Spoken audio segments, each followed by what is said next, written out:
So I figured then that we would pick off from right around that summary of the text that I sent you, where things had kind of gone awry in Tor, and you ended up getting onto the Argos with Jason and all those wonderful Argonauts, setting sail into the ocean for the first time in your life.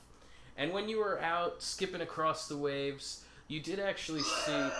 Oh, yeah, total seasick. But you did actually see a whole bunch of these giant sea creatures. You saw the head of a kraken like come up just to observe you, because they've never seen people out here skimming the surface either. So some of the more intelligent creatures are kind of swimming alongside. You had some of these giant gargantuan whales coming up and saying hello in a way. Some of them obviously not as friendly, but the Argos is actually a very capable ship, so you were able to keep the more angry ones away. Until at last you saw land in the distance, and then striking land, striking a sandbar or some kind of reef of rocks. And how? Yep, the ship was torn to pieces, and everybody was cast into the sea. And there were so many creatures swimming about already that you were able to see some of the crew get eaten, and everybody just dispersed into the water. Far away are we from the shore? Well, we're gonna fast forward a bit. You are actually able. Oh, you know what? No, this is great. Let me just put on some music for you. Oh, that's excellent. Thanks.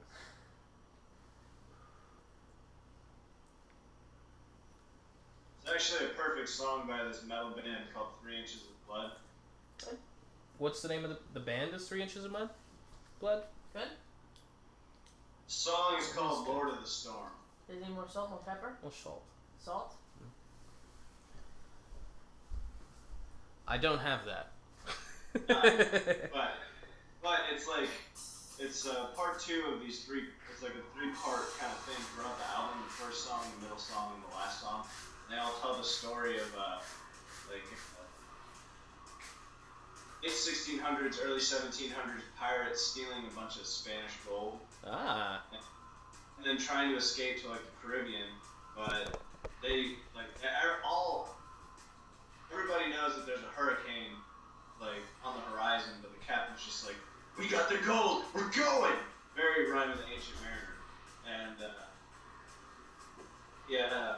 they go into the storm, and that song Lord of the Storm is basically the telling of their ship sinking at sea. Ah. Oh, it fucking jams. And he gets caught up on a piece of wreckage and floats to an island in the middle of the ocean. Can you gotta text me the band and the name of that so I can check it out. Pretty heavy. Like, it's really, really heavy. But it describes this exact. Well, we're pretty much gonna pick up from right as the boat smashes into the rock. You're about... Shit, how far away? Let's say 300 yards from land. And there are some bits of wood being thrown about, but there are also some creatures swimming in the ocean. It is middle of the night, of course, around 1 a.m., and you can just see the waves being thrown about. From time to time, just from the rising and falling of the waves, you do lose sight of the land until you're on that next crest up, and you can see it again. But on each up and down, as you see the other heads and people swimming and bobbing and splashing, periodically you'll see a tentacle rise up and pull down one of your fellow sailors. Yeah, so there's a lot going on. You hear screams as it wraps around them. Ah! Mickey, give me a scream. Ah! Nothing? All right. Well... And you can see everybody just making an all-out dash for whatever piece of land they feel is closest. Some of them are climbing up on boards, just trying to paddle over. And you see one guy who gets up on the board, and then suddenly a fin goes past, pulling him right off. And it is just a sea of blackness. You could see nothing below the surface. Even the light of the full moon is almost glaring into your eyes as you gaze off into the distance. It is a mirror of peril. It is a sea of terror. And you, my friend, are adrift with him. Swimming as quickly as possible to the shore. Okay, I would like... I had that cool move you gave me last time. What move? Where I throw an object, and then whatever it sticks into, I can teleport to it. I believe it's you throw your sword, and you could teleport to your sword. I don't remember what... Was that an encounter power, an at-will power? What was that? I want to say at will, because I remember after you made it, you're like, this is just too damn powerful. Like, you can't. Do you have it written? Warp anything. Do you have it written down? On the old sheet, I had to print new sheets because of the move. Okay, let's write it down. Let's make it official. So, it is that you could throw your sword, it's an at-will, and you could teleport to it. It deals, we'll just have it deal regular weapon damage, so 1 weapon damage for now.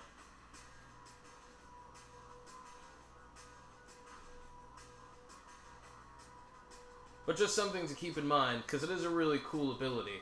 But let's just say you were to be wrapped up in a tentacle, just as an example. You're considered restrained, so you can't really throw anything while restrained. You still have to break out. Unless you could flavor it in a way that makes sense, of course.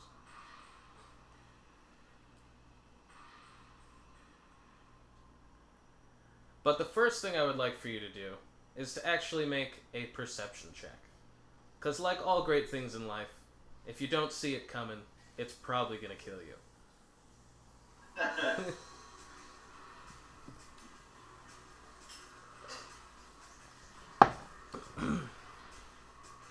What kind of distance am I dealing with? How far can I throw my sword? It depends on your strength and the type of weapon you're throwing. What weapon is it? Is it a... I have a bastard sword. Okay, so that's a pretty heavy sword.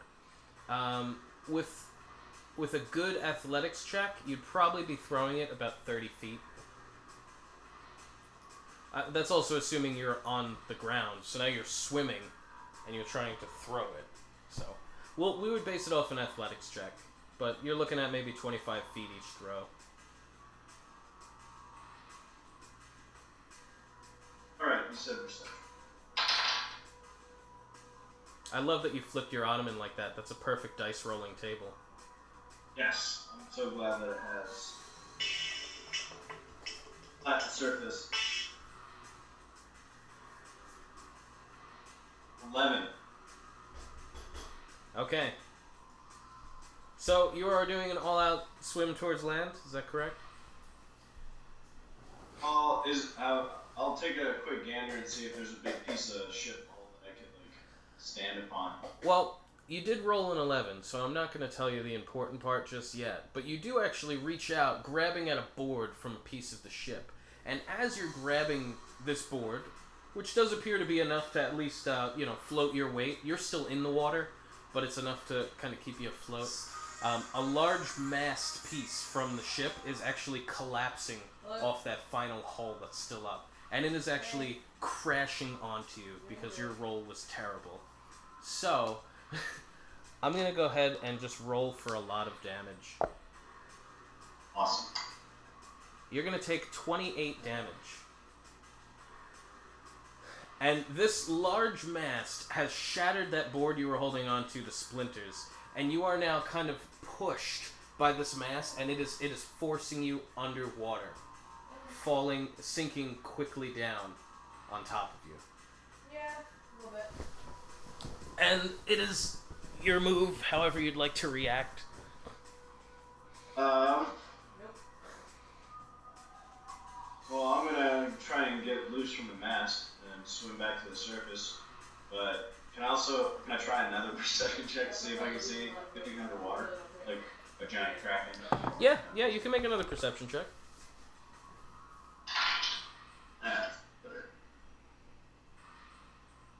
18. 18. Okay.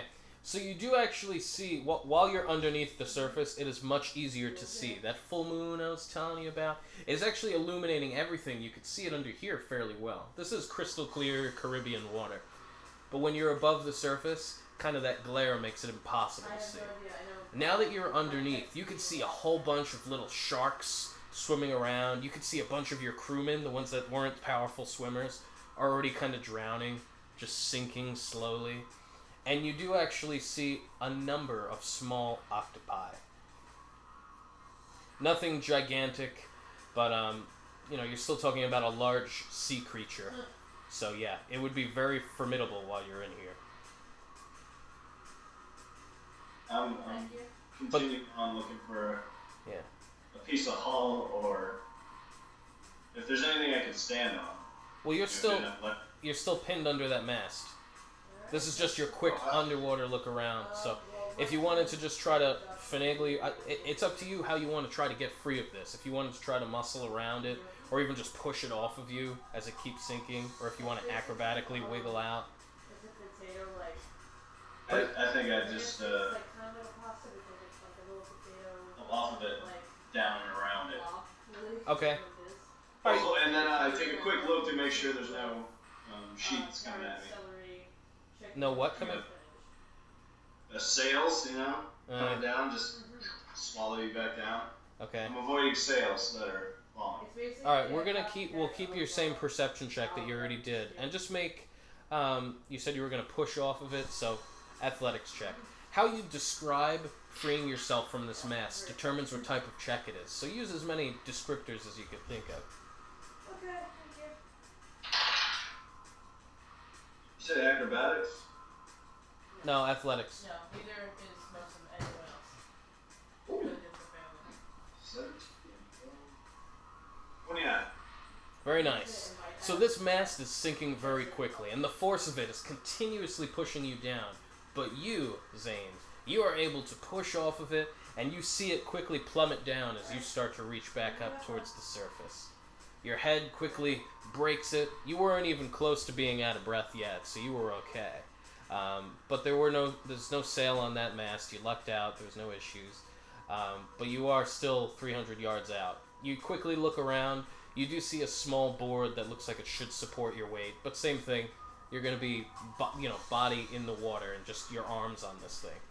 So it will actually save you some stamina, keeping yourself afloat. But you do also see a bunch of your crewmen still getting attacked, pummeled around. And one of them is swimming up to you. You know his name is Eduardo. And he comes up to you. He's like, "Hey, give me your board, man! Give me the board!" And he's trying to grab it from you. "Please, I cannot swim!" I give him the board and then dive underwater and swim as far as I can towards the shore, pop up. I'm going to do, so that way I don't make a bunch of splashing and attract attention by any beast. Very nice. Okay. Give me an athletics check and a stealth check. Very smart.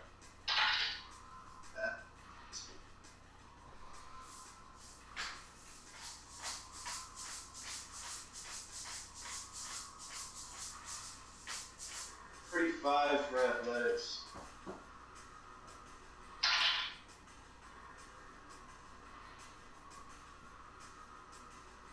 $22 stealth. Very nice. So you are leaps and bounds. You are practically moving as fast as your ship. You were just a motorboat in the ocean yourself. Churning up the water. And you feel like you're being fairly stealthy about it. Even when you break the surface, you're only making ripples among these waves. You don't have to make another athletics check, but please make an endurance check just to keep up the flow here.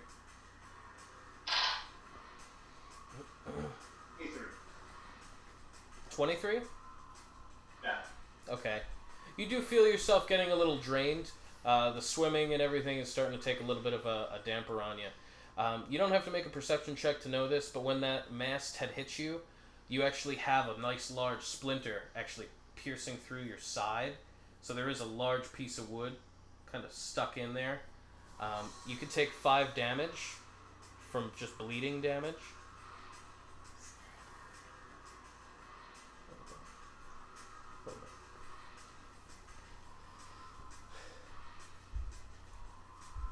But this, you actually just felt it now, just from all the surge of adrenaline. You actually feel this piece of wood. Yeah. In one of your strokes, you actually hit it and you felt the pain of it. But yeah, when you look back and you see it while you're underwater, you do see the blood kind of diluting into the water.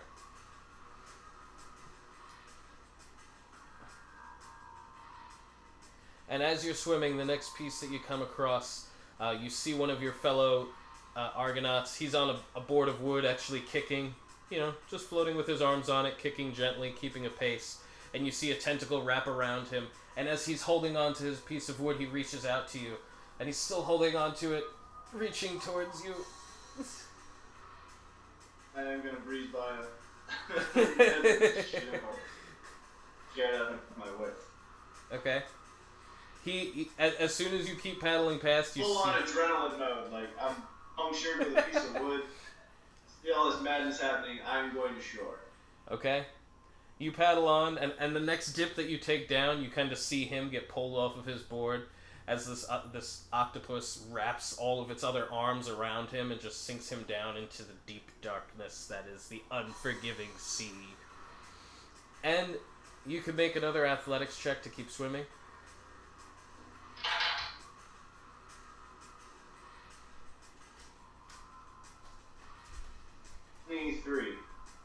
23? Okay.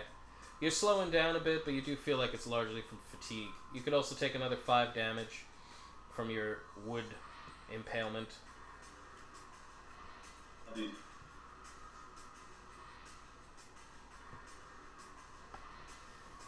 And a large, say 16-foot approximate black shadow has nudged past you, kind of bouncing off your body, poking onto you as it swam past, and you see it encircle to come back around.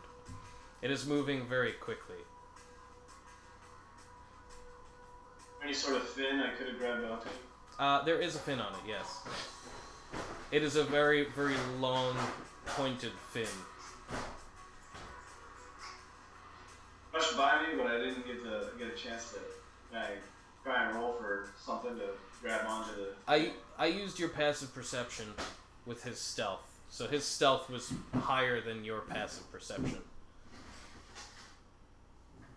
But yeah, you are now aware that he is there, and he is circling back around to you again. Are you still at behind me or from in front of me? Looks like he's coming from your side. Yeah, he pretty much came from behind you, nudged you, and is now swimming back around towards your side. You can gather he's picking up speed. Right, I am going to...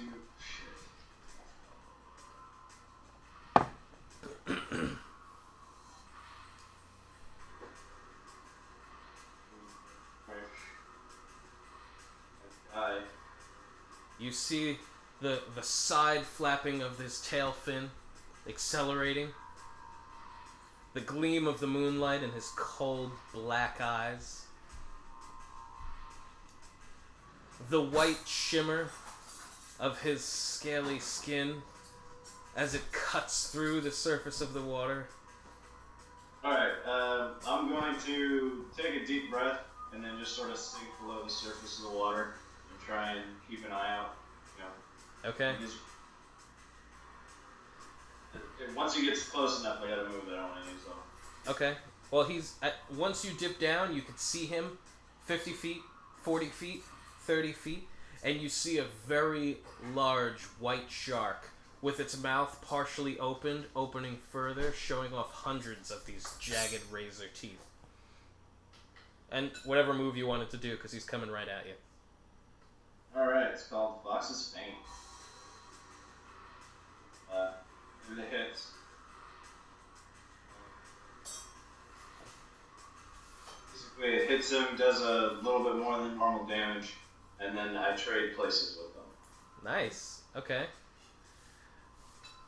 So. But if I roll high, I want to color it a little bit. That's fine. I hope you hit him.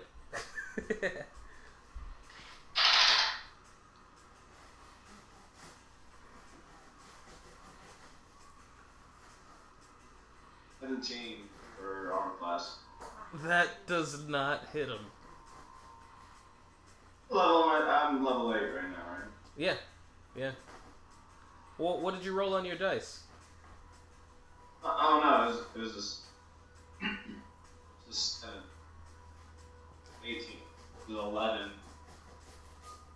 7 plus whatever your roll is. Oh, your character only adds 7 for the move? No, it adds 11 plus whatever your dice roll is. Oh. Okay. Yeah, the stats I was using, he was actually level 7. Sorry, bro. So, you make your swing. You do actually... It kind of glances off of his scales, or maybe he was moving too fast. You're not even sure. He's going to make his attack against you, which is going to be against your fortitude. 23. Yes. What is your fortitude? 21. Okay. And I rolled max damage. Okay. You're going to take 20 damage. Let me know when you're bloodied, by the way. That makes a difference. I'm already bloody. Oh. Okay. Why are you sniffing me out? Oh, you can put it right here. Thank you so much. Wow. Pretty rough shape. Thank you. Welcome. He pretty much has you right now in his mouth. You have one arm kind of in there, and that's just being chomped by these teeth and torn as he is now pulling you through the water. And from the direction he was coming at, he's kind of pulling you parallel to the land, so you're not going closer or further away. And your move. You see other of these shadows while you're underwater appear to be more interested in you now. No kidding. How many hit points do you have left? 11. Okay. Yeah, things aren't looking good for old Zane. No, they're not. No. Man, that mask really fucked me up. Well, am I like immobilized? Do I have to roll to get out of it now? You would have to roll to get out of his mouth, but you do still have a hand free, so you could use your sword still as well.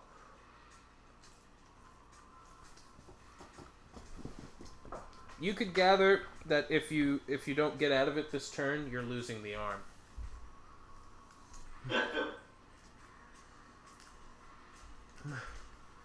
Oh shit. Well, I'm going to This looks so good, thank you. try and stab him with the sword. Okay.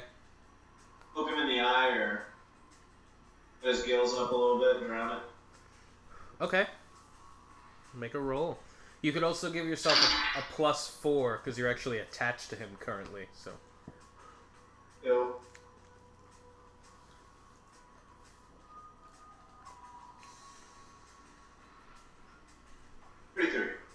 The armor. 33? That'll hit. Every day of the week.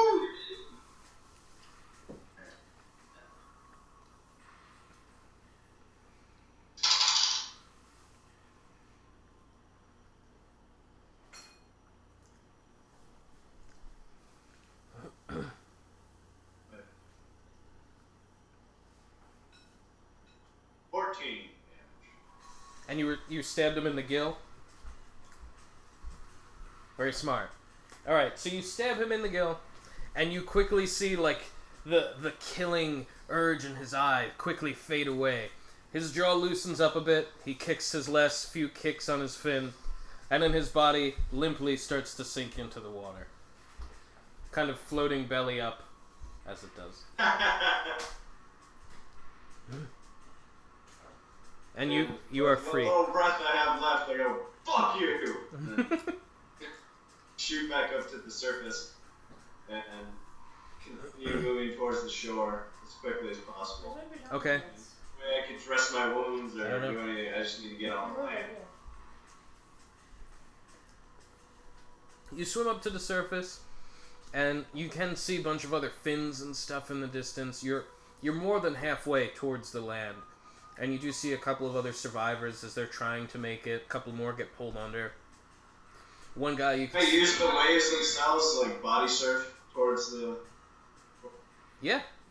I would say for that, that's I'll say an acrobatics check. Hey. 22. 22. Okay. You find that it's definitely saving a lot of your stamina. You're not able to surf as well as you would have hoped, but you are working your way towards the land. I'm just going to make one more roll just to see if anything is interested in you before you make it there. Okay. So you continue your body surfing. You can take another 5 damage from your wood spike.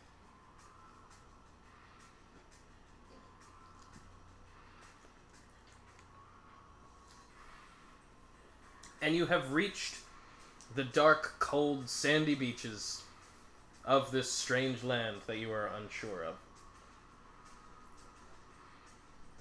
I'm just going to change the music over because you have survived the conflict. There does not appear to be anybody else on the shore, at least not yet. Will I be able to use a healing surge now that I'm on the beach? You can take a short rest and spend as many healing surges as you'd like, but before you could do that, you're going to have to make a healing check to remove this piece of wood from you. I know you're very low on hit points, so I will tell you that if you would have messed up this check, it will deal you damage. So, if you were to botch this, it might kill you. Yeah, it's like you made it out of the ocean, but come to your wounds. Yep. The end. So go ahead. This could be the end of Zane right here.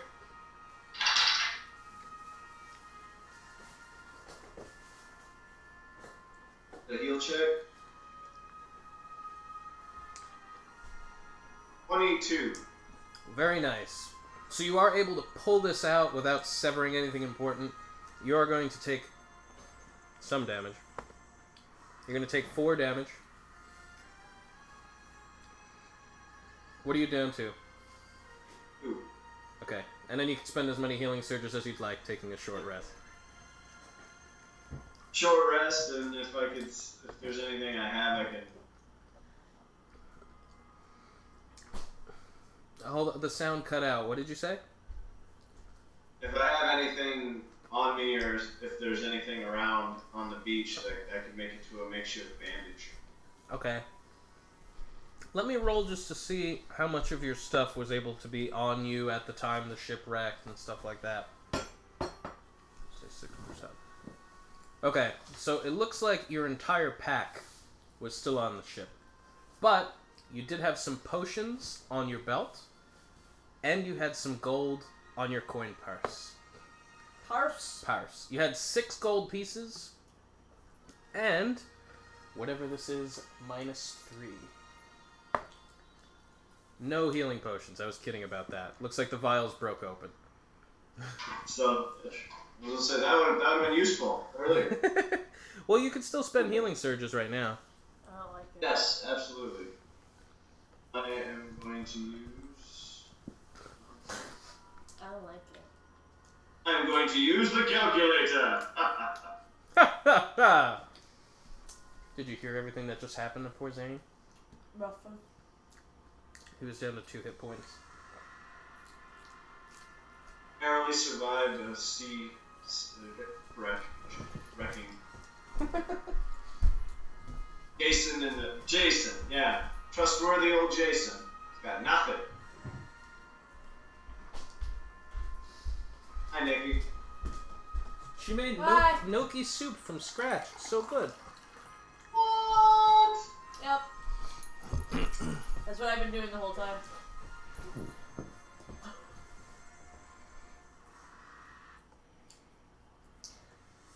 I get excited when we go to the store.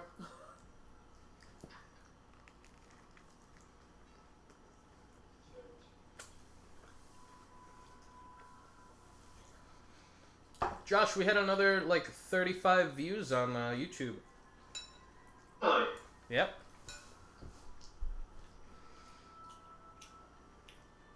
I was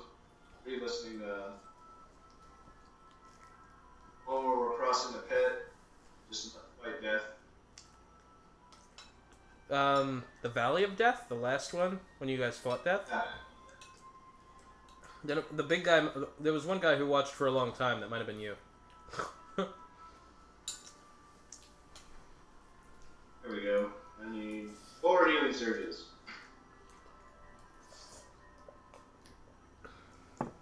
Is this good?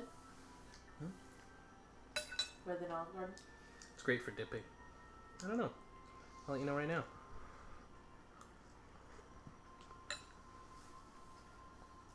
Is there anybody close enough to shore where I could throw my sword and impale them and warp them back?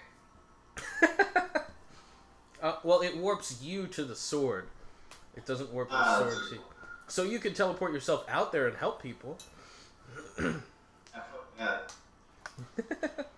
On dry land, breathing fresh sea air.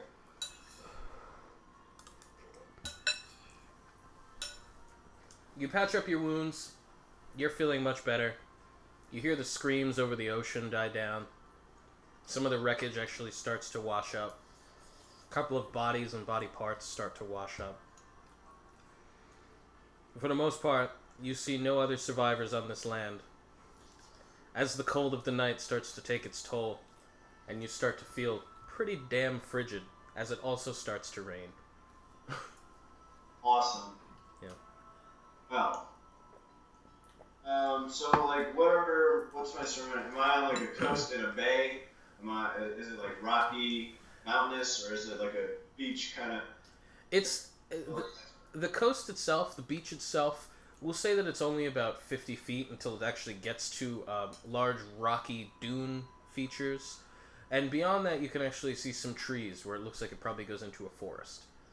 So, small beach coastline, rocky dunes, forest. I'm gonna look for the nearest high ground and march that way to get a better view of the surroundings. If there's any town there. Can you make an endurance check for me? If I hear a river, a babbling brook, maybe. Sure.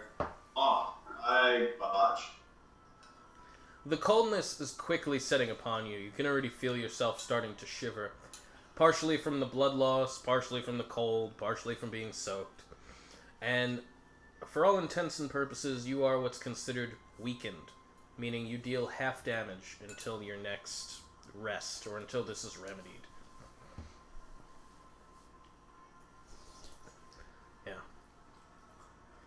But I'm still. You got the keep shakes. moving to warm up and head to the top of the hill or if there's a river in that way. You're at the top of the dune. Well, we'll say that's really as far as you got to go to be able to see this. But you climb to the top of these rocks. You got the shivers going on, and you can actually see it's very thick woodland, so you have trouble really seeing through if there's a town or something. But in the woods, you can actually see black smoke coming up, as if something small like a campfire or a fireplace. You can't see exactly, but you do see the smoke. Going to head that way. Okay. With as much stealth as I can muster. Okay. So then give me a perception check and a stealth check. Perception's 11. Stealth is 13. 13. Okay. You're finding your way through the woods. You're trying to be as stealthy as possible, but it's a little difficult. You're kind of not dragging your feet per se, but you're hurting. And every now and then you actually have to take a quick rest on a tree. You know, you're finding that you're needing a lot of support on the wildlife here to actually muster through. Natsu, are you ready? No? Okay. That's unfortunate. You don't see where it's coming from, Zane, but you hear a faint growl in the darkness. Final fucking play, Jesus Christ. What? You're an ass. I didn't do anything. Your perception That is Yeah, you can't really hear exactly what direction it even came from, but you heard it. And if you wanted to make a nature check, I might be able to tell you what type of animal it is. Yeah. Oh, 18. You don't have to. I hate working with nuts, 18? 18. It is a mountain cat. You know that it is, a feline predator that will lurk in the darkness. It's normally hunting alone. But, yeah, you could gather that you are its prey.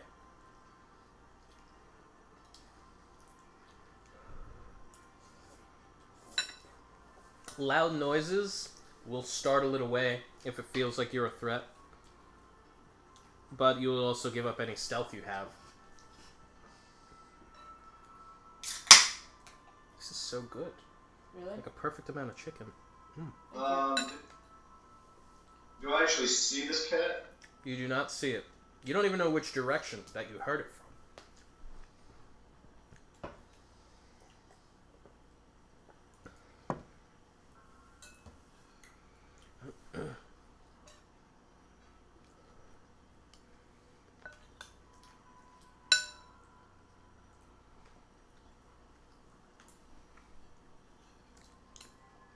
I like these bowls. It's a nice bowl. Good bowl for soup. Yeah. If you want, if Josh is willing to wait after we get this part. I am going to climb a tree. If I can maybe get some ground and stay the battlefield, as it were. Okay. You can roll athletics just to climb.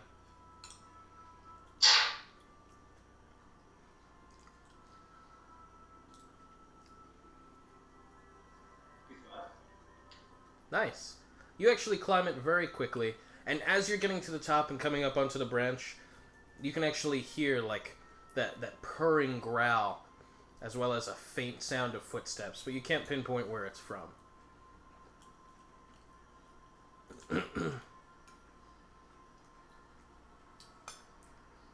And then the shadow emerges from the darkness, and you can see the mountain cat. As it's looking up at you, you see the glow of its eyes as it starts to kind of climb the tree after you. And it gets a little ways up, slides down, and then it starts climbing a little better. Got the sword right on its head. Okay. Make an attack roll. Really just don't botch. Don't lose the axe forever.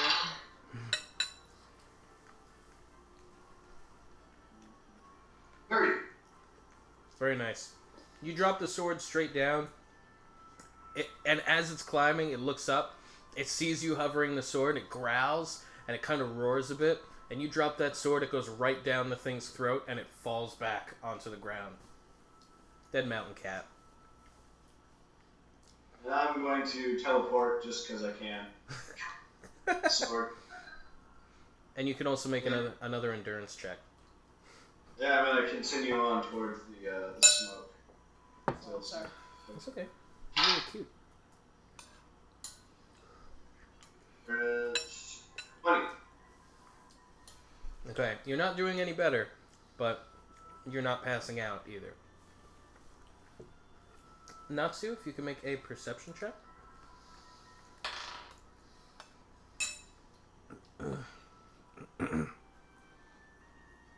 12. You were camping out in the woods with Lee, and you hear the faint sound of somebody as if walking around your camp. Do I know where? Yep, you have a direction. I'm gonna go in that direction. Are you being sneaky? No. No? I'm gonna light my hand. Zane, you start to see a red glow of fire coming through the trees, and suddenly you are set upon by a man who appears... How does Natsu look? He's not a man. Sorry. He's A boy. He's about 16 years old. He's a dragonborn. Pink hair. Pink spiky hair. And he's kind of short, like 5'5". He's wearing like a weird vest with no shirt underneath, and like knickers that come down to here. Vest with no shirt. Yeah. 80s metal. And he's wielding a fireball. And he's really cool if you haven't pieced it together. What's up? I'm going to walk towards the source of light. More staggered, I guess. You see that boy in front of you, and you actually got close enough that you could see the campfire with another boy sleeping. But yeah, that Dragonborn has stood and greeted you with a ball of fire in his hand. I'm going to, well, like, hey kid, I just need to borrow your fire. I just survived a shipwreck. I don't know if you heard all the screams. You didn't. Out on the beach. People died. I just need to warm up. I'm in a bad way. Oh, what? Well, are you gonna hurt me? No, I have no intention of hurting. Okay, that can help. I'm gonna go over there, make a bigger ball of fire with my hands, and I'm gonna set like a tree on fire or something. Yeah, I'll set a tree on fire. Is that warm enough for you? This is great. Aww. As you start to warm up a bit, you're no longer Are my weakened. clothes still wet? You're sitting here for a few minutes. They start to dry up, so you're no longer weakened. You're dry. Where the fire and everything is set up in this tree line, the rain's not even getting you really. The leaves are thick enough, and it's grown enough that you're not getting wet anymore. And as you're sitting there and you're warmed up, the other boy sits up, and he's a human boy. He's about 16 years old. He has narrowed eyes and a very lean build, and he sits up with a longer flowing black hair, kind of covers half of his face, and he kind of stretches out. Oh. Natsu, who's this? I don't know. Oh. Well, hi. My name's Lee Chang. And he puts out his hand. Hi, Lee. My name is Zane. Oh, that's his name. Well, Natsu. Zane, nice to meet you. You don't look so good. Yeah, there's a lot of octopi out in the water killing everybody just a few minutes ago. Hey, Lee, I think he looks hungry. I think he does look hungry. Well, we have some food for you. It's not the best, but it's okay. And Lee goes over to his, by his bed, and he picks up a little stick that has half a squirrel on it. He's like, here, this is mine from lunch. You should ask him to make pancakes. You make pancakes? I wasn't gonna make pancakes right now, Natsu. You're the best pancake maker around here. Alright, if you guys really want pancakes. I would certainly not turn down pancake. Pancakes are better than squirrel, I'm just saying, Lee. He goes over to his pack, and you see him take out a griddle, and a bowl, and a mixing spoon, and a whisk, and a spatula. Looks like he has a little Tupperware with some kind of butter and cream that's kept cold with a magical container. And you see him start to whisk it all up, and he pours it onto the griddle, making shapes, and he does it in a way that some is put down first. He flips it, and you can see that it's a face, and it's Natsu's face. And then he makes it, and then he makes another one, and it's your face. And then he makes another one, and it's a guy you don't know. It's just some guy with long wavy hair and stitches. You have no idea who he is. And he's like, yep, that's my dad. And he makes another one, and it's a dragonborn woman. And he's like, that's my girl. And then he makes another one, and it's like a palace, like a castle. Like, he makes them all really fancy. And as he's finishing them, he's like flipping them over his shoulder and catching them on a plate behind him. He's really good, Lee. And then he gives you all pancakes. So you could restore all of your spent healing surges, and you have all gained 10 temporary hit points.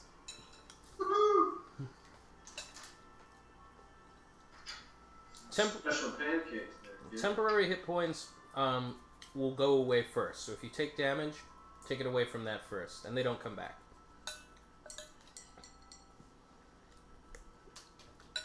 Thanks, Lee. I'll walk over to Lee and rustle his hair. Thanks for the pancakes, kid. Those were delicious. Thank you, Zane. You remind me a lot of somebody. A very good friend of mine. Yeah, who's that? My friend Peleus. He always rustles my hair like that. He's really cool. You'd like him. Sounds like I'd like him too. I won't get to see him for a while, though, sadly. I miss him. He had to go home and check in on his family.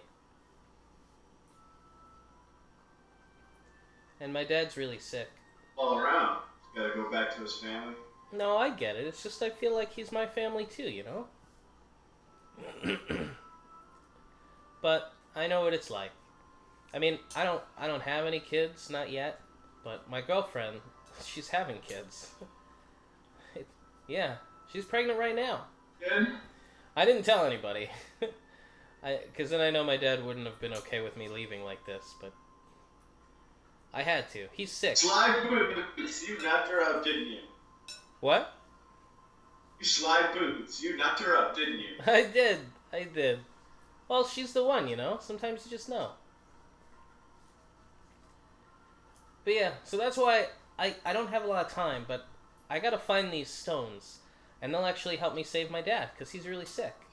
So, you know, with a lot of luck, and with the help of my friend Natsu, I think we'll be able to do it. I still got another 2.5 weeks. You know where we're at right now? I just came off a boat. Sailing. I'm over the ocean.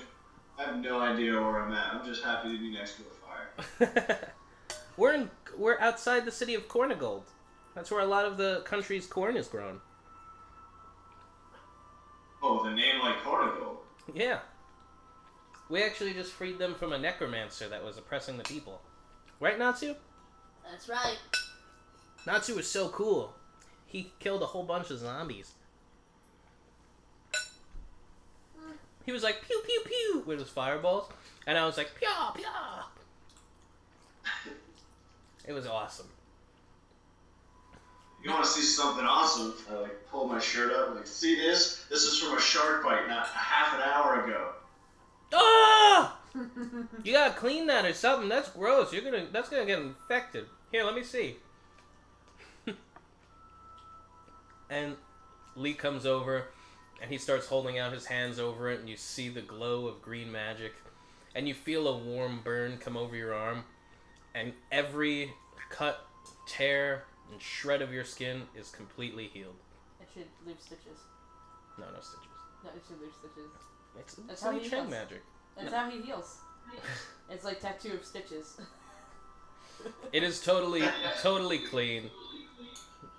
There are no marks. Incredible. Thanks. Nice to have around, kid. I devoted my life to healing magic. I was trying to really save my dad, you know? But turns out the only magic that's strong enough to save him from what he's got, well, it requires these stones called soul stones. Soul stones? Soul stones. You see, if I can get 5 of them, and he reaches into his pocket and he pulls out it's like a golf ball size of this blue glowing orb. But when he holds it and he kind of closes his hand on it, it actually grows. Kind of like a Pokeball, how it shrinks and grows. So he opens it up and you can see that it's kind of translucent, but it has this blue magical, almost like electric within it glow. If I get 5 of these, I'll have enough. I'll have enough power to save him. Where do we find them? Well, they're ancient and they're pretty well. Are there more than 5? There are more than 5. They might pack a little loot if we sell it to the right bidder. I don't need more than 5. I only need 5. And then I need to get back before the end of 3 weeks, otherwise they mean nothing.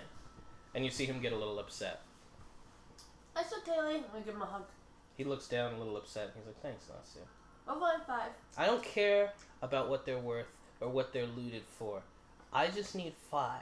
And I need them within the next 2.5 weeks, or my dad's gonna die. And I can't have that. are we gonna find him? He like puts it into his pocket again. He's like, what do you mean we? Are you gonna sell him? I mean, if we find more than 5, obviously you need your 5 to save your dad. But if there's more than 5 to be had, I wouldn't mind pocketing a few. I'll tell you what. If you come along with us and you help us, the first 5 are mine, and anything after that you can have. Fair deal? He shakes your hand. Natsuki looks over to you. And he kind of whispers it.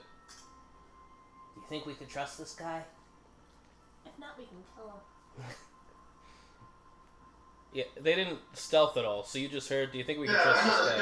I was gonna roll perception. Did I hear that? You don't have to roll. You heard it enough. It was, do you think you can help this guy, followed by, if not, we can kill him. I'm just gonna act like I didn't hear it and go to the next fire. Keep warm. Lee comes and he sits with you as well. And he starts sharing some of his battle stories of being in hell and what it was like, and how his friend Peleus and his dad Stein like fought through demons and sins and all sorts of horrible things to save him, and then his dad beat death itself while his friend Peleus destroyed the horsemen of war. And then he tells you how weeks later or months later they had to flee from their home, and where they were, the new death, who was actually the angel Orion, who helped them get out of hell, the angel of death Orion showed up and pretty much told Stein he has 3 weeks to live. So that's when Lee decided he was going to do whatever he had to do to save his dad. And that's why you're here. Well, I'm gonna ask Lee if he has like a place that he knows where these are at, or is it just a general location? Like, how did he find the first one? Well, the first one was given to me by an old professor at a college, who he actually told me a whole bunch of locations as to where they are. So really, this professor, when he gave me these locations, he did actually give me 10 locations, just in case some of them were already missing by the time we got there. But every single one of them is going to be difficult to get. They were hidden by this ancient civilization nobody knows much about, but essentially they're going to be guarded either by magical creatures or by a series of traps. They're not going to be easy, and it's going to be dangerous. So, I mean, I would love for you to help us, because we need the help, but it's going to be dangerous. Are you okay with that? That doesn't bother me now. I can handle my own. Okay. You look Sure, like... you guys can handle this? You guys seem a little young to be adventuring of this caliber.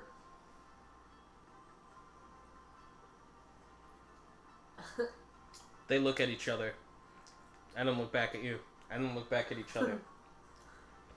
We're gonna be fine. I can't do it alone, but with Natsu's help, we've been pretty lucky so far. Uh-huh. And with your help, I see no reason why we can't do it all. And do it quickly. Let's go now! Let's do it. It's in the middle of the night, Lee. You're right. Yeah, that's the best time to do it. I'm so excited I can't sleep. Clearly he needs to sleep. I healed him, he's fine. And I'm sure the hair will grow back on its own. He doesn't need me for that. Alright, fine. We'll sleep for now. And then we'll leave in the morning. Okay. Excuse me, that was... Yeah, as soon as I lay down to, like, take a nap, I pass the fuck out. All the adrenaline slows down and I just pass out. Yeah. See, I told you he was tired. Alright. Well, I was a little worried, you know? He's a stranger stumbling into our campsite. For all I know, he's gonna eat me. Well, he's not gonna eat you. He was nearly dead when I found him. Oh. That's why I torched the tree. Was there anybody else there? He said he was shipwrecked. Well, I mean, I didn't see anybody or hear anybody, but, I mean, I'm assuming they'd probably go with him if they were alive. You're right. They probably would have. Okay. I think it's my turn to take watch anyway. Good night, Natsu. Nightly.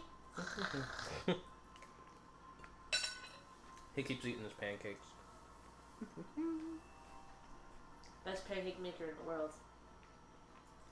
That's as I'm going to sleep, that's what I'm going to say. Best pancake maker in the world. So, you guys sleep. You have a very restful sleep. Zane, all of your healing surges were back. We'll say you can still keep your temporary hit points.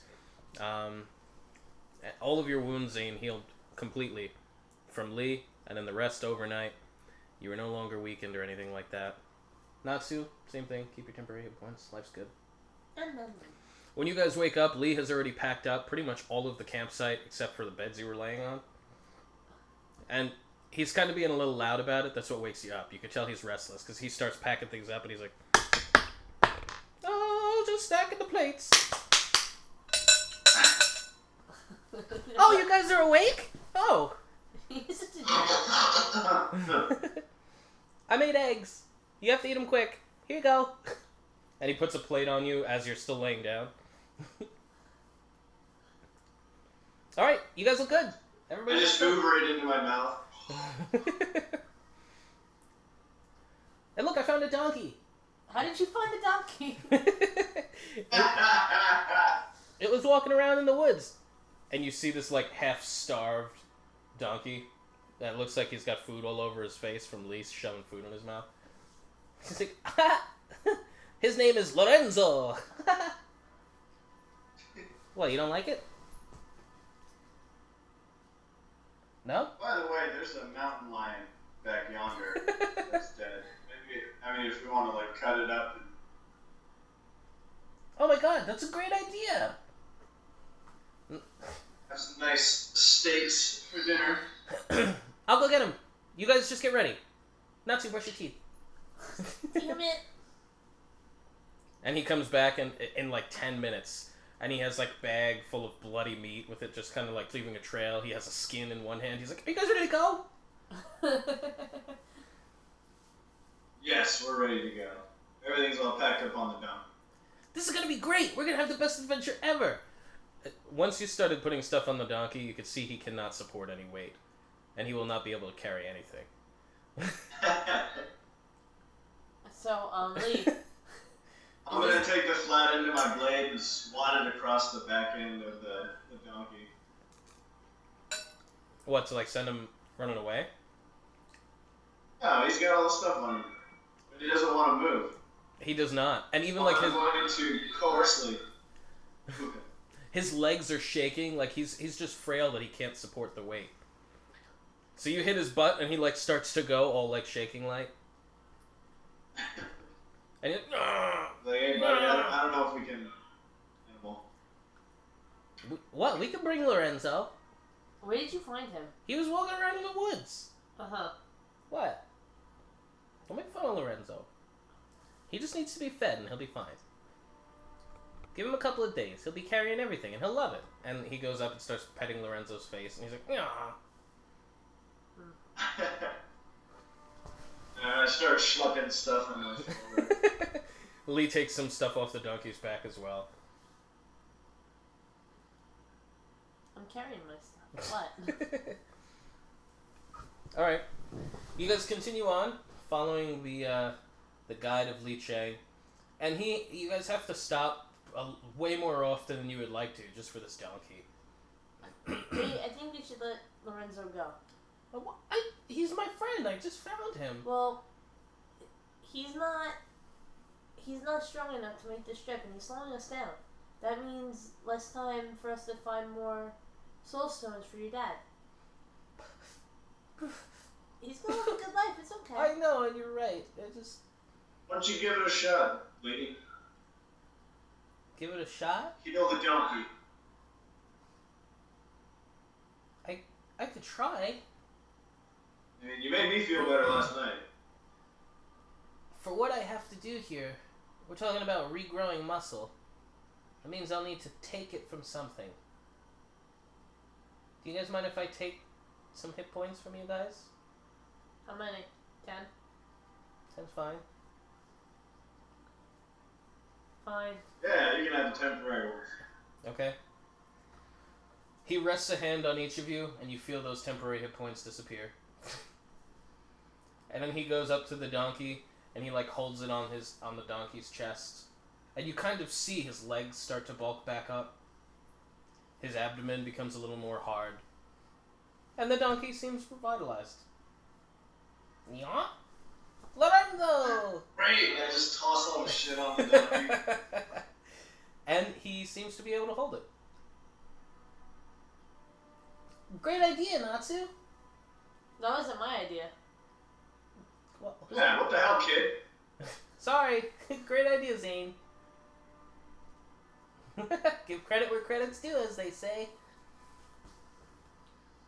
Man. Alright, so we're heading towards Cornigold. What's going on in Cornigold? You guys. I'm new to this land, so anything you guys know would be beneficial to me. What? Do you know about Cornigold? They make corn. They were dying. We don't have to go back because we already got the thing there. Very nice. Yep. You guys were just actually outside of Cornigold.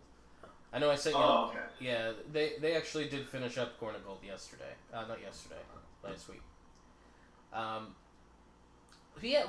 We're going to be leaving Cornigold now, and we're actually going to be heading into the mountain range, which is actually just outside of Cornigold. That's where we've been heading.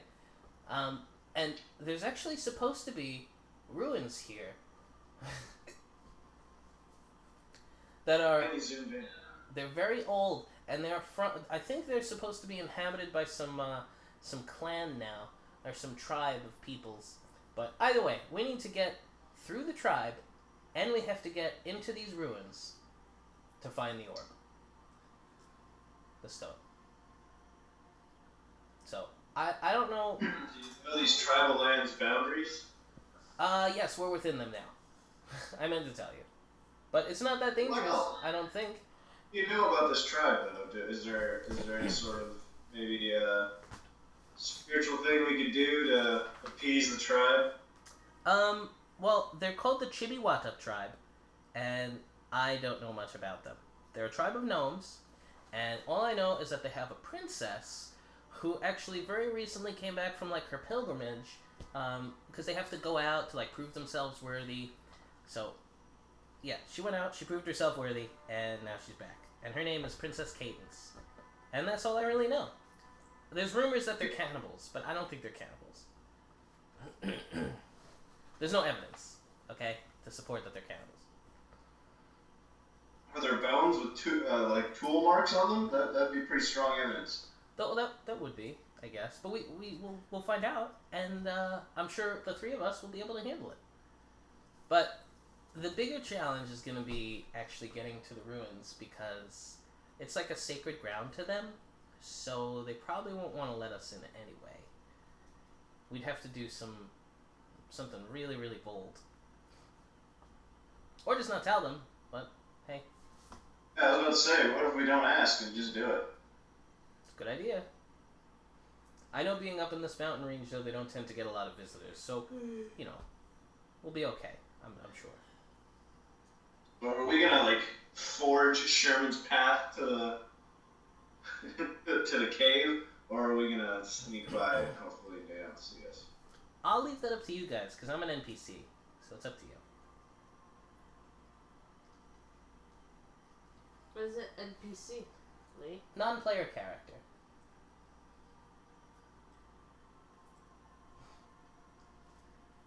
So it's up to you guys. Hack and slash or be stealthy. I don't care. Homes are tiny and kick the little hats off their heads. Huh. And as you are standing there in the woods, speaking and devising a plan of attack, you can roll perception.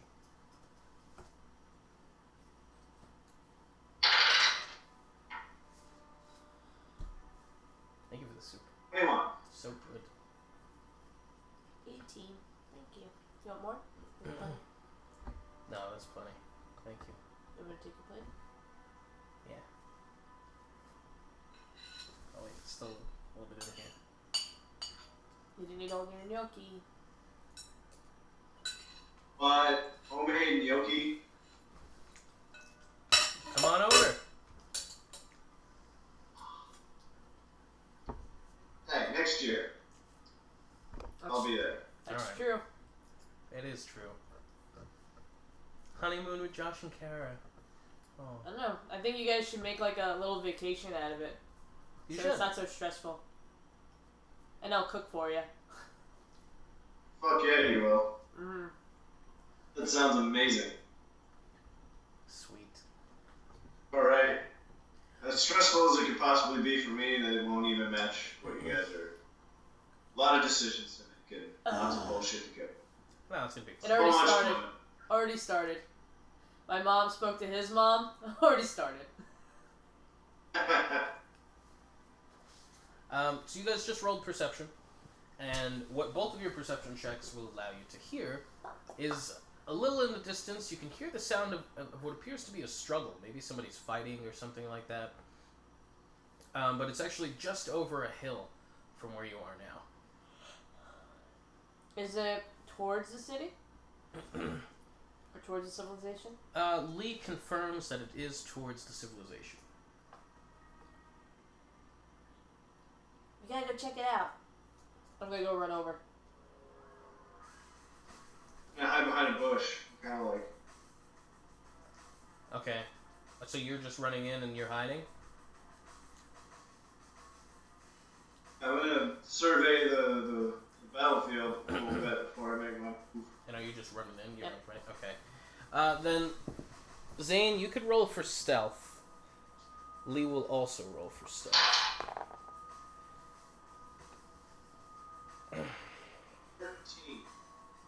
13? Okay. You and Lee both take cover behind a bush and you peek over as Natsu runs into it.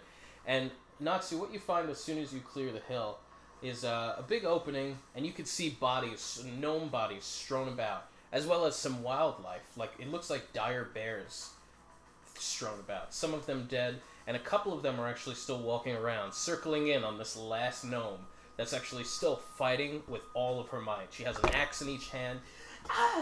How many bears? There are 3 still standing. One of them is bloodied, the other 2 are not, and she is bloodied, going all out. But you could gather she does not have much left in her. I'm gonna start running. Hey! Hey!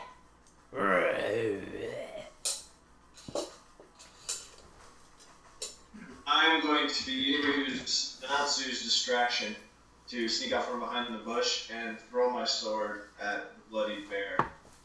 Take it. Okay. You can make an attack roll, Mr. Zane. I'm gonna attack one of the bears. Whatever one's closest to that gnome. Okay. 5 to armor class. 25. Nice, that'll hit. You can roll for damage. 19 to reflex. That will also hit. Sweet. Very nice. 17. And I'm at that bear. I'm gonna say to the side. That will kill it. How would you like to flavor the kill?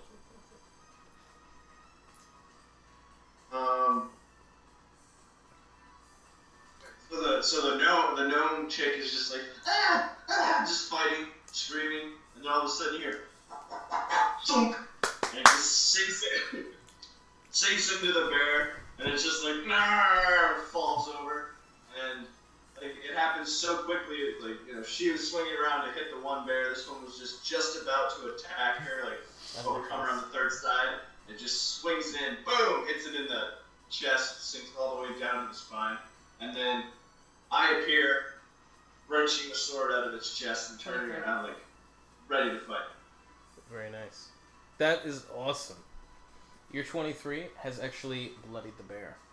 So basically what happened is I'm like, and it's like an elemental bolt of energy is piercing the bear, and as I'm running with like fire behind me. Nice. Lee has stepped from the bush, and he has thrown like a healing barrier over the gnome.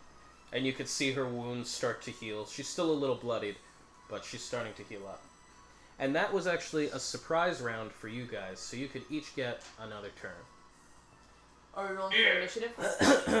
No, you don't have to. Okay. I go first? Mm-hmm. Okay.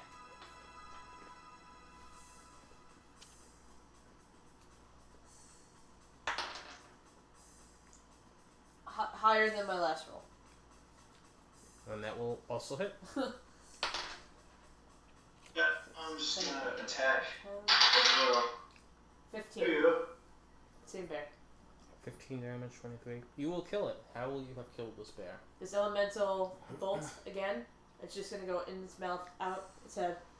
Oh, and it collapses on its belly, paws out in all directions, with blood just kind of spewing out in front of it. I'm also gonna use my elemental escalation free action.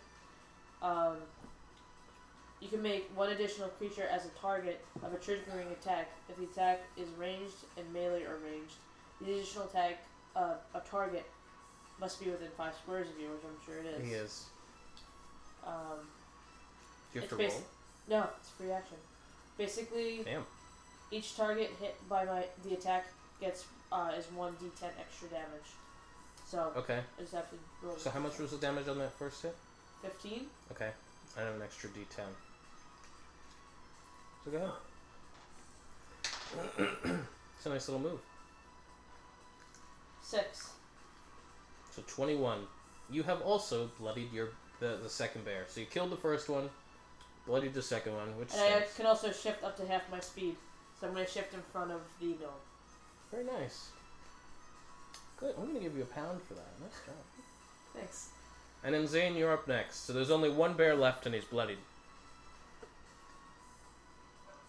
I got a 29 back. That will hit. Or, AC.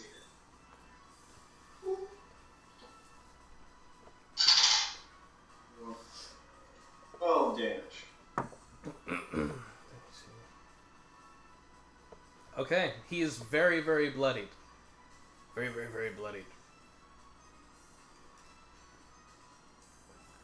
Is that the end of your turn? It may be. They deal a lot of damage. Do they? Yeah. Not enough to kill me, I don't think. I don't think so either. Not in one hit. No, and if anything, Lee can res me. It's okay. You're funny. How do you know he can res you? Because he's a healer, and that's what healers do in WoW. So I feel like that's how it is in Dungeons and Dragons. I'm not gonna Res say. me with half health. I think he could do that. I'm not gonna say that it's untrue. I am also going to mark the bear with Aegis of Assault, and that way he takes attack. He takes a penalty to attack rolls? Yeah, -2. Okay. It is his turn, and I guess Natsu is directly in front of him, so this will be against Natsu. It's probably not going to hit. But let's say 10 to 18 to unstun. Nope. Does not hit. Alright. Fine. Nothing happened.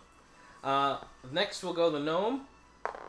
She steps up, and she pretty much drives the axe through its head, cleaving right into its skull where it gets stuck, and she tries to pry it out, but it's in there pretty deep, and she's still pretty hurt. So Lee actually keeps healing her. Nice shot. I'm going to help her get her axe out. You're able to pull it out. Thank you so much. Are you okay? Thank you so much for your help. I would be dead if it was not for you. Your name, little mister? Are you angels? Where are you from? She puts her axes back on her side. Well, I'm from the Kickstart Guild. The Kickstart Guild? Yeah, I've not heard of this. most people haven't. And you? Well, I've been called many things, but I've never been called an angel. But the way you flashed through the battlefield, it was most impressive. And that sword of yours, it appears to glow with radiant energy. And your friend, as she touches Lee's cheek, he seems to be some great healer. He is a great healer. Oh. He actually makes amazing pancakes. Pancake? Oh, it's so good. What is pancake? It's basically like breakfast cake in like a little flapjack type of thing, and it's so good. You put maple syrup on it. Oh, so good. This sounds very tasty. You know what? I bet we would be able to make it for you if you let us in your temple. Temple? I bet you. I don't understand what it is you look for. Forgive me, I have asked who you are and I did not introduce myself. I am Princess Cadence of Clan Chibiwata. Oh, I'm gonna kneel. Lee also does a big bow. Yeah, I give a nice little look, a billowing. Well, Princess, I'm glad we could be your knights in shining armor for you. You have certainly saved my life. I am now indebted to you until I have repaid the debt or died in your honor. I want to look at Lee and wink at him. He winks back. I don't know what that means. I am bound by the traditions of my people to serve you until I have repaid this debt. Okay, first things first, I heard this rumor. I don't want to say it's true, but you being the princess and all, you probably know. Or your people can't... I don't know. Cannibals? What is this word? Do you eat each other? No, we do not eat each other. Do you eat animals or do you eat people like us? We eat things like bear, like mountain cat, like squirrel. We have not eaten pancakes. No. Well, look at Lee. But I'm just gonna nod to Lee. I know the rumor in which you speak, and we actually spread that rumor many years ago to keep people away from our forest. But you asked to go to temple. I do not understand what this is. I'm just gonna look at Tilly. I'm like, it's a temple, right? Well, it's ruins. I don't know. Oh, It's. ruins. I heard it's their sacred temple. Okay. But maybe it's different words for them. Well, how about maybe there's a place that was maybe burnt down a long time ago, or was there for a long time. Any sort of really old place that maybe is a worship place for your people. The Koriwachka. Yes, that. Oh yes, the Koriwachka. It is the most sacred place of my people. It is believed that all the spirits of nature and life in the world comes from the Koriwachta. Can we maybe visit? No. I thought we were indebted to you, or you're indebted to us. I am indebted to you in servitude and with my life. But the Koriwachta is only for my people to go. If you went, it would surely lead to your death, as well as mine for allowing you in. I am indebted to you, and if you wish to go, I will bring you, but I warn you, the other people will not be so eager to let this happen. What other people? Aren't you the leader? My tribe. I am the princess, but for as long as my father lives, he is the ruler, and he will not care that you have saved my life. Maybe we should give a little talking to your pops. I will bring you to him, and you may speak. But it is the culture of my people. I may not speak against my father. I must do as I'm told. I will bring you regardless, and if it leads to my execution, I will do such. You won't be executed. It's gonna be okay. You guys really gonna execute his own daughter? Yes. I had sister once. I no longer have sister.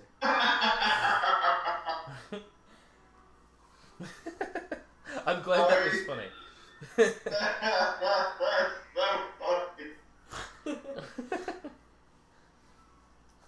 I had a sister once. Dad went in shit. We don't really talk about her very much anymore. We do not speak of her. Her name is forbidden. Why does he laugh? I don't understand. We just met him. I don't know. It was a horrible thing. Sorry. Your dad sounds like a hell of a guy. He is great leader, yes. But he is not accepting of change. Well, I mean, finds out after the fact. He will have the three He of us. realizes there's no harm, no foul. Then maybe he'll be a little more lenient on it. If he was to find out that you have entered Chibiwata and that I have not only allowed it but guided you there, he will have the three of us killed. Okay, how about this? Maybe the four of us. Sorry, four of us. Okay. And your donkey as well. He will kill your donkey. How about this? How about you just tell us whereabouts it's at, right? And you can go do whatever it is you do during your day. And once we're done, we're gone. No one will know that you helped us or that we helped you. You do not understand. I must stay with you until I have repaid the debt. Give us directions and make your father none the wiser. Yeah, Lee, pull out that map. He puts up his map. That is not correct. It is missing some landmarks here. And she goes and she adds a couple of things to it. I will do as you request, but you must let me know before you go. I have to go with you, Natsu. You're the one that killed the one in front of her, right? No, she killed it herself. No, that one she did kill, but the first one. Yeah, I killed the first one. I am indebted to you. Natsu Wait. kickstart. Did I kill the first one? No, maybe Zane did. I killed the first one. Yeah, Zane killed the first one. I am indebted to you, Zane. Zane of I do not know where you're from. That's alright, Toots. I don't know where I'm from either. I am indebted to you for my life, Zane. And she bows to you. I don't think I describe... She's very elegantly dressed. She's like a tribal elegantly dressed. And she has all these tribal tattoos all over her that are... You could make them out as being symbols that definitely have some kind of meaning. But I have an unless idea. you speak primordial, you don't know what it is. I have an idea. Haley, can I borrow one of those soul stones? Real quick? I'm not going to destroy it, I promise. He reaches into his pocket and hands it to you. Do you know what this is?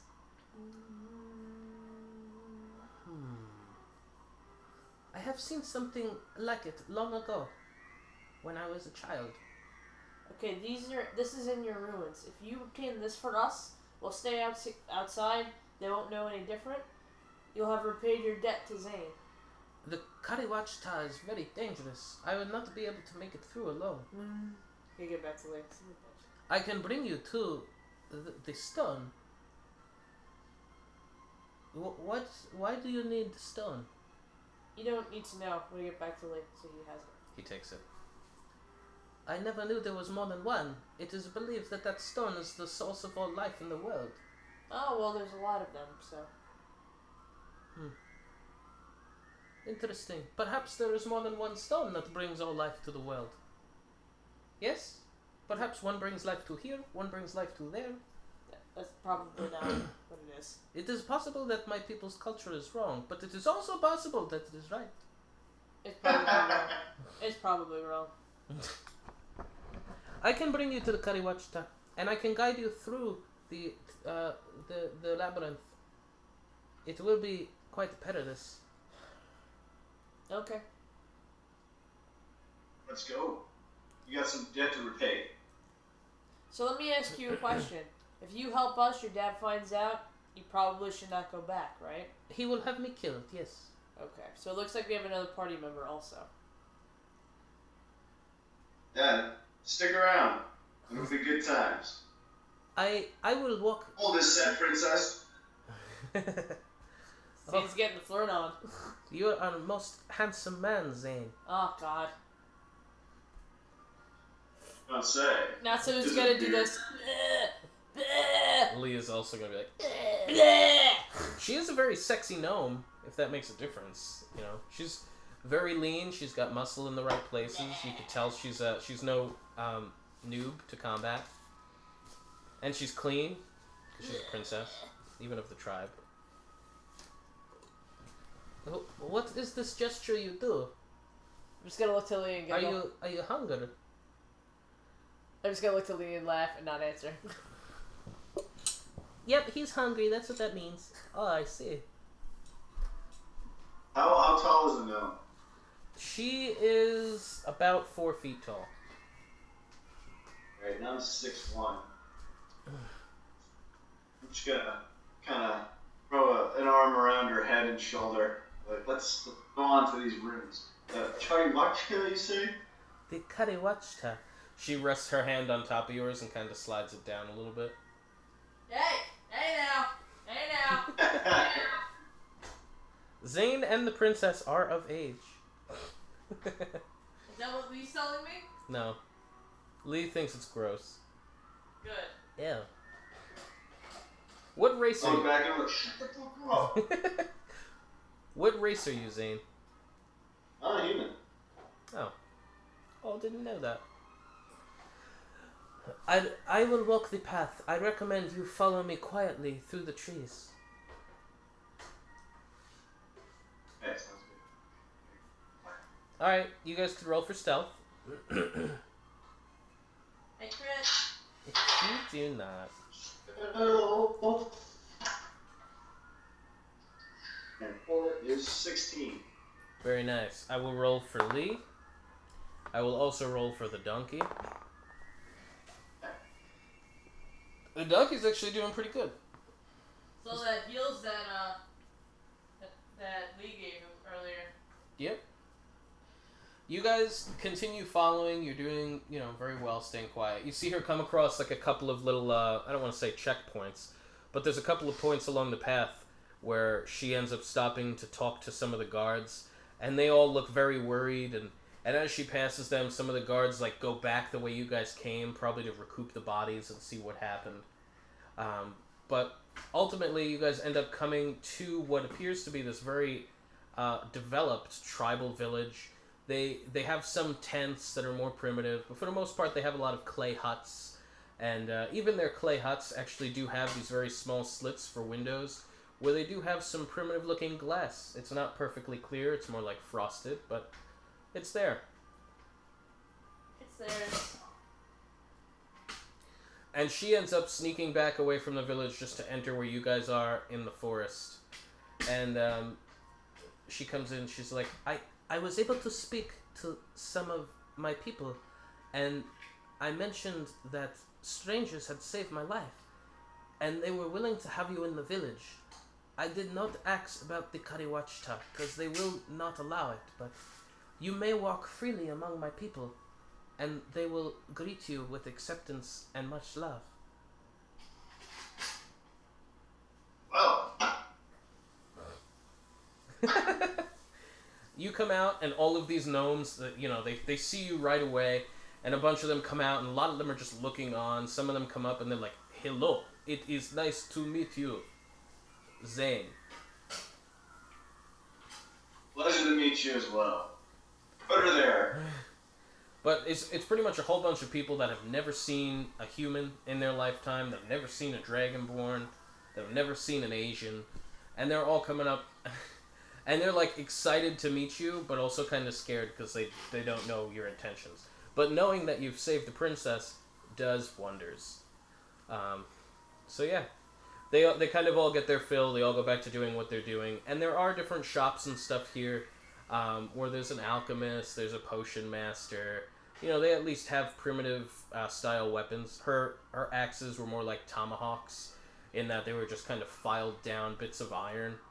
The blacksmith is not the best. But, yeah, if you wanted to stock up on other things, they do have other things. Who's the alchemist, man? The alchemist really just has healing potions, anti-venoms, and, something else. Hold on. And a stun potion. It's more of like a vial, and you throw it, and it makes a cloud that stuns an enemy. I'm gonna beeline to the alchemist. Okay. Up top shop and whatnot. Okay. As soon as you walk in, you actually see a whole bunch of stuff that actually looks a little familiar.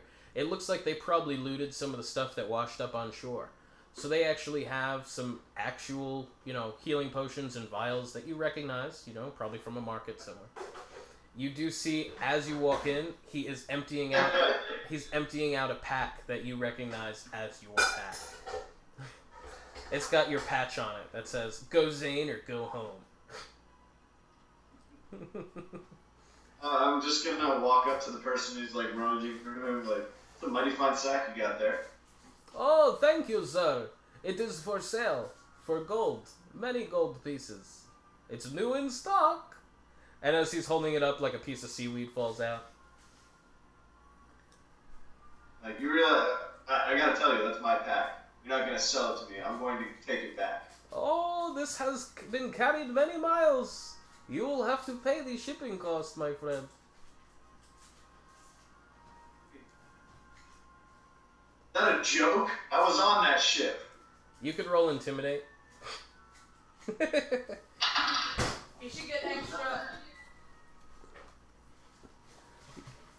Just for, like, 21. Okay, you were on that ship. I apologize. I did not know this was yours. It is though, as normally I would say finders keepers, but you seem very upset, and I do not like upset customers. So, tell you what, buy something in my shop, and I will give you pack free. I like the cut of your jib. Oh, thank God. Like, that's reasonable. I was planning on buying something anyways. Thank you for the deal. What do you have for sale? Let me tell you what's in your pack too. This way, you know.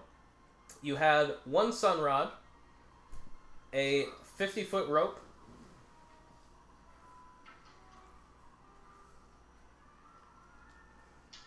Like,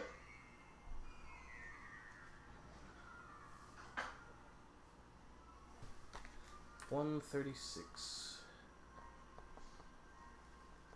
Natsu, did you want to buy anything from the... No.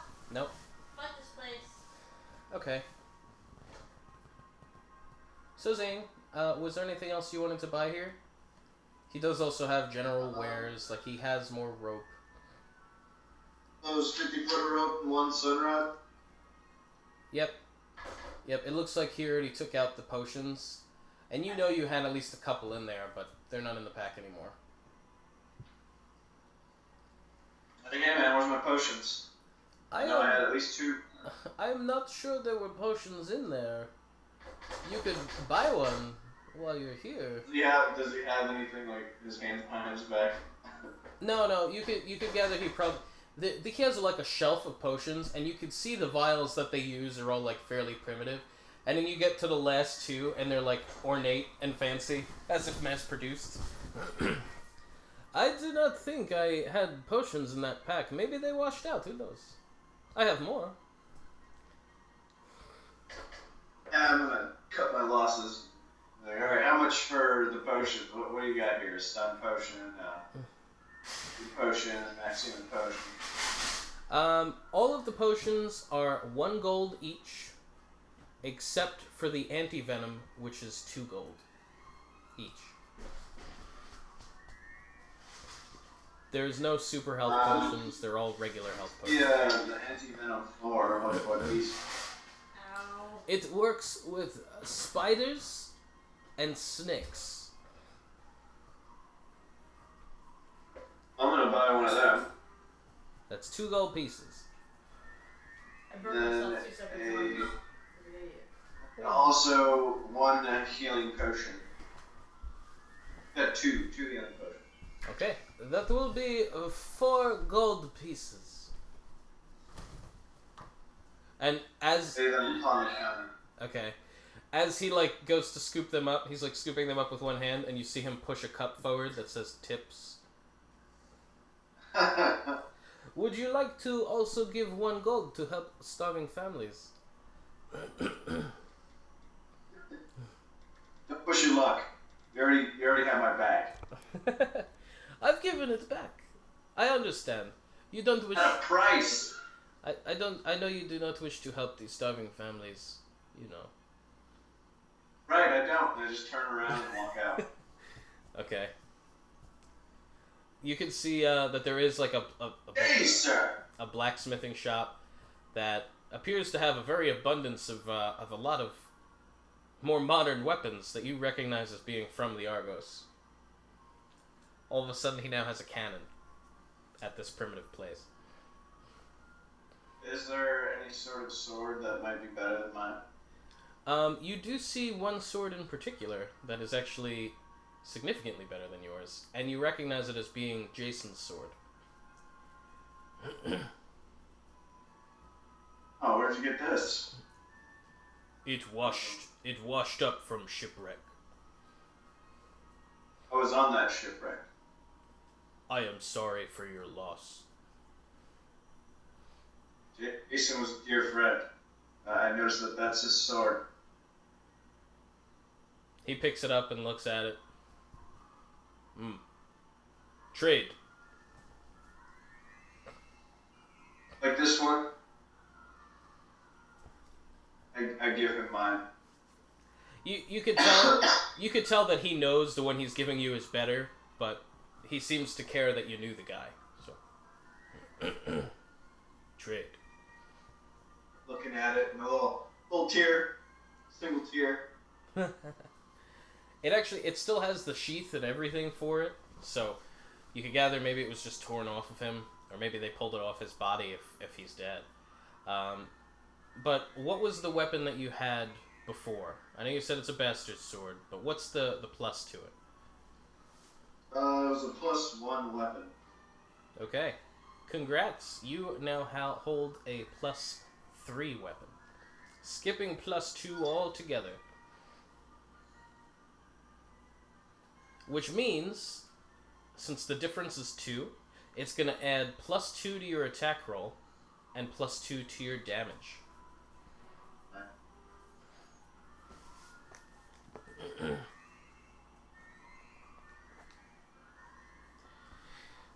It also has an effect. A minor action, encounter power.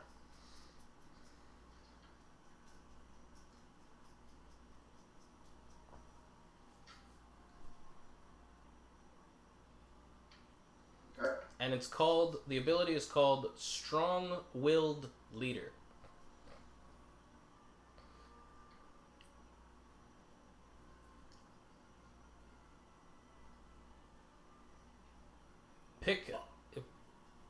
Pick one ally within 10 squares.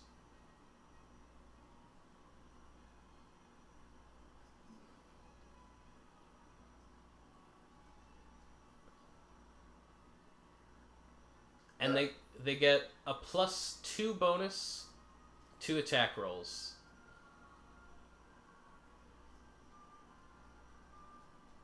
Until the end of their next turn.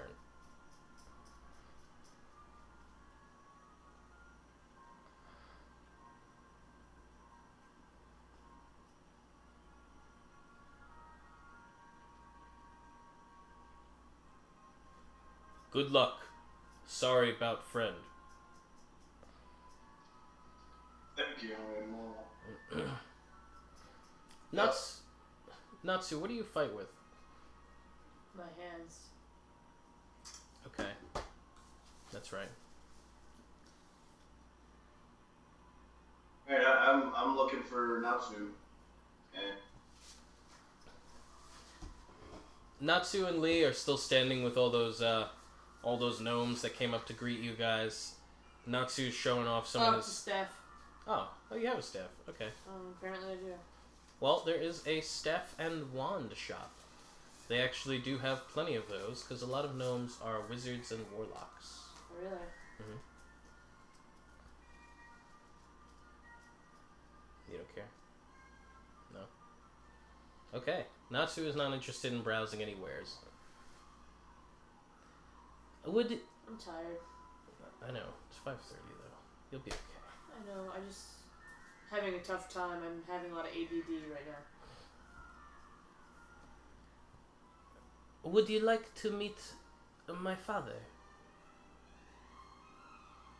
No, I don't know if that's a good idea. Now that you've walked about my people, it is probably good that he meet you. He will be most gracious that you've saved me. Yes? Oh, okay. Cute such and such. Let's go see Pops. Then come with me. And she takes your hand and leads you on. I'm sure she is leading him on. She is.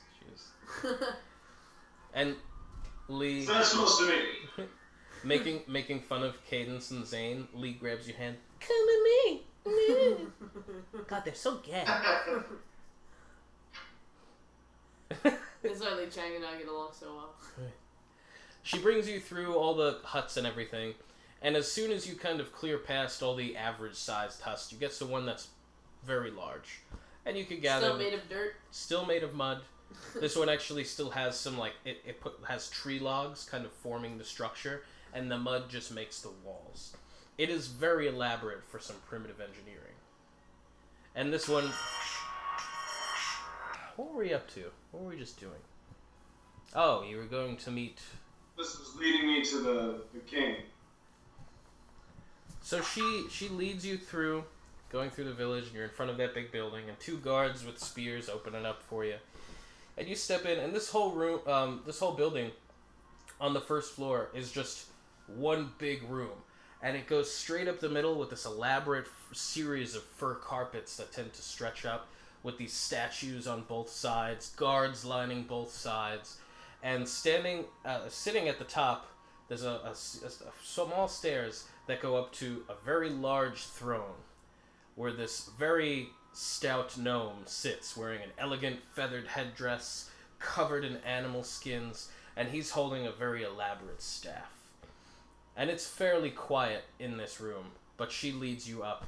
And then she gets down in, like, downward-facing dog, like, forehead, or child pose, like, forehead on the floor, bowing all the way out in front of him. And Lee just does a bow. I'm gonna bow as well. I'm gonna follow suit. Father, this is the boy, who has saved my life from the bear attack that has killed my escorts. Who do you owe your life debt to? And she stands up and she holds your hand, Zane. This is Zane. He is who I owe my life debt. He stands up and he puts out one hand and puts it on your shoulder. And while he's standing on these stairs, he's about your height, by the way. The feathers on his head are taller than he is. So he stands up and he puts his hand on your shoulder and he says, I consider this bond to be sacred and eternal.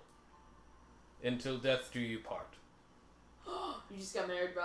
And he takes a small headdress and he puts it on your head. And then he has this little cup that he picks up. He dips his fingers in this red mud tar looking stuff. And he draws a line under both of your eyes with like a sun on your forehead. And then he does the same lines under her eyes with another shape on her forehead. A whisper to Lee, like, get the skin of that cat I killed last night. Lee takes it out. Holders. What'd you say? I'm telling Lee to get the skin of the mountain cat that I killed the night before and drape it over our shoulders. He takes it out and he does just what you said. He puts it over both of you. And the king, he looks at it, he says, that will not do. 2 guards come out and remove the mountain cat skin, give it back to Lee, and they give you this like giant tiger skin that goes over both of you. And then he gestures to the side to go into this room that's off to the side for the 2 of you. I look over at, what'd you say, Kalis? Cadence. Cadence.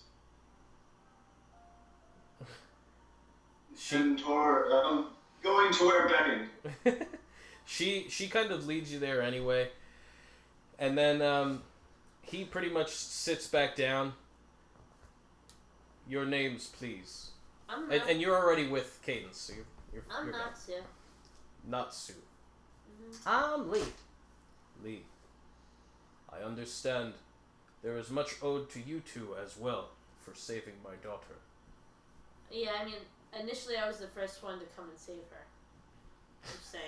I'm just saying. He got the first kill, but I was the first one in.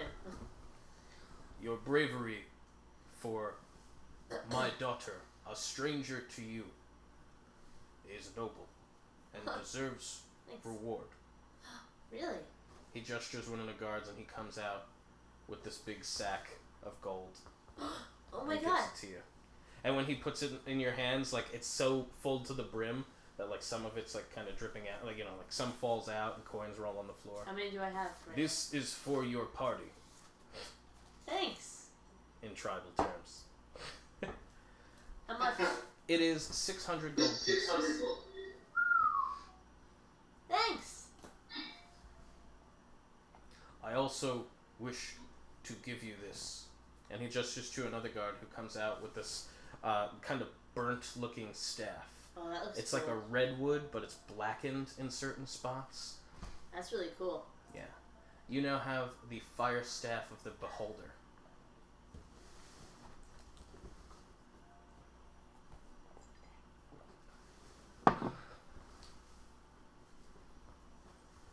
All of your spells will do an additional +5 fire damage. Wow. It's only fire spells, obviously. So what, like elemental also? Or just fire spells? Just fire spells. Okay. It also gives you an ability. It's a daily power.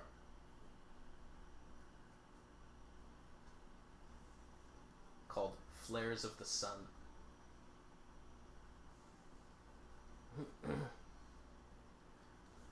It's a blast 5. And it does 3d12 plus 20. Wow. That's like an explosion. Pretty cool. It also is a +3 weapon. So that means you get an extra... Actually, I don't know what kind of weapon you had to begin with. Was it +1, +2? Stand by. That gold is for the whole party, though. +2.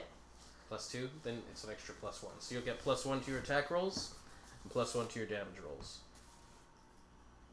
+1. +1. Okay. So while that's going on, Zane, Cadence is brought, and you're brought into this room that's pretty much a very ornate and decorated fur bed with flower petals draped around. And in this room comes stepping in a female gnome, who you could gather is the queen. So Cadence, like, bows softly to her, and she pretty much disrobes in front of you. The mother? The moms? No, not the mom. Cadence. Very confused for 2 seconds. I'm like, wow. Watch. Sorry. She's gonna watch. Really need to watch. She has to watch you consummate the union. Alright. Start taking off clothes and whatnot. Okay. You don't have to make... if you wanna help out. She I don't smiles. know how Cadence feels about this, but Huh. Alright, she gets involved. She also disrobes. Ew. You don't have to make any rolls or anything like that. I do one of these. I run and I jump on the bed.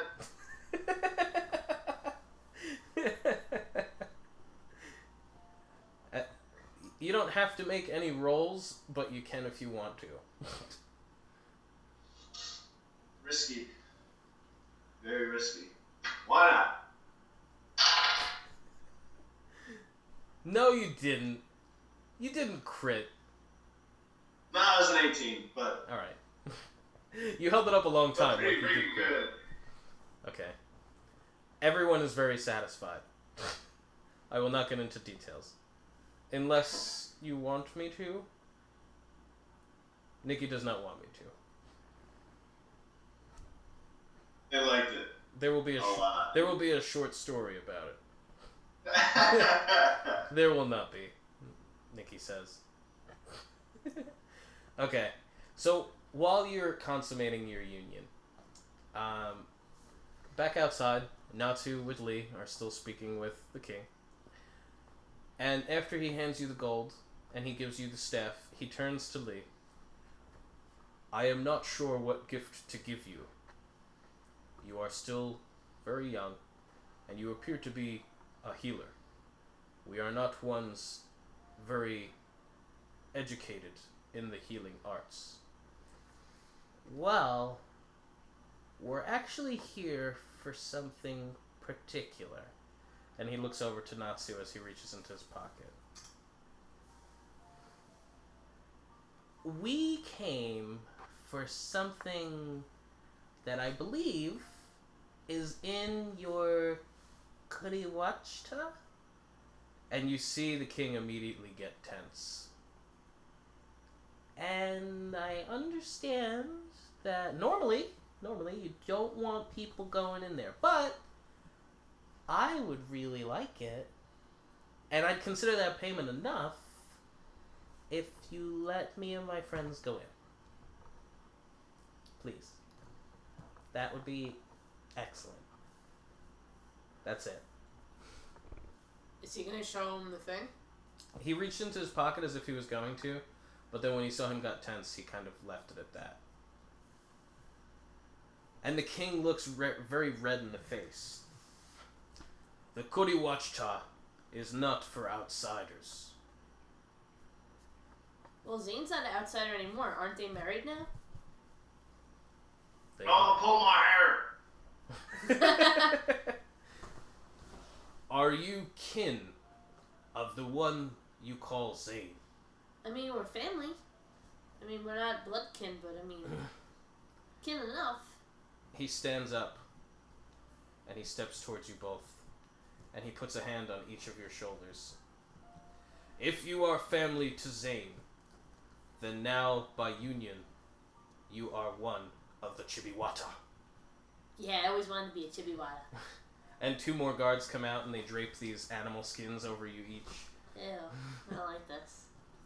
It's very soft and plush. I don't like it. No outsiders may enter Chibiwata, but you are no longer outsiders. Chibiwata! And all the guards hold their spears up. Chibiwata! Okay. So I walk out the door with the tiger skin over me. He's like, Chibiwata! Right. How'd you get drunk? I'm confused. I'm drunk with love and lust. Cadence comes out and she's only wearing an animal skin now. Ew. But no, it's like a fitted animal skin. Like it's like her wife animal skin garb. Ew. And the queen comes out and she's a little messy as well. Ew! Ew! Shield my eyes. And Cadence is holding your hand the whole time, by the way. Your son is at a very awkward angle. That's so interesting. Yeah, it sits really low because we're so high up in the latitude. Yeah. No, hey, that's pretty cool because our son said a little while ago we sent it over to you.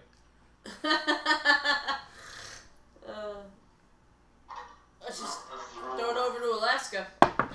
We're done with it. You guys can have it right now. Yay! Thanks. It's okay, they're only gonna have it for a few more days. Yeah, then it's just gone. Tonight. The sun sets at like 5 p.m. or like 4 now. Yeah, it's about when it sets for us as well. Tonight, to celebrate the union of Cadence and Zane, as well as the acceptance of Lee and Natsu Yay! to tribe Chibiwata. Chibiwata! Chibiwata! Chibiwata! Tonight we shall party. Chibiwata! There shall be many festivities. Chibiwata! Chibiwata! And tomorrow you may encounter Chibiwata. Chibiwata! Chibiwata! I'm just gonna do it every time he does a pause for him. So, my question is, are you guys ready to begin Chibiwata? No. No? We're stopping here for now? I would like to stop. Yeah, the wife's gonna be home pretty soon. I gotta clean up a couple things. He's gotta finish his hunting quest. I'm in this. This is great. The fucking shipwreck beginning. Really glad I got into that, because I think you're gonna breeze right by it. And just be like, well, you made it to the beach. At first, no, man, I'm in the water. At first, I was gonna, and then I was like, you know what? I could kill him right here. Let's go for this. And you almost did. I pretty much did.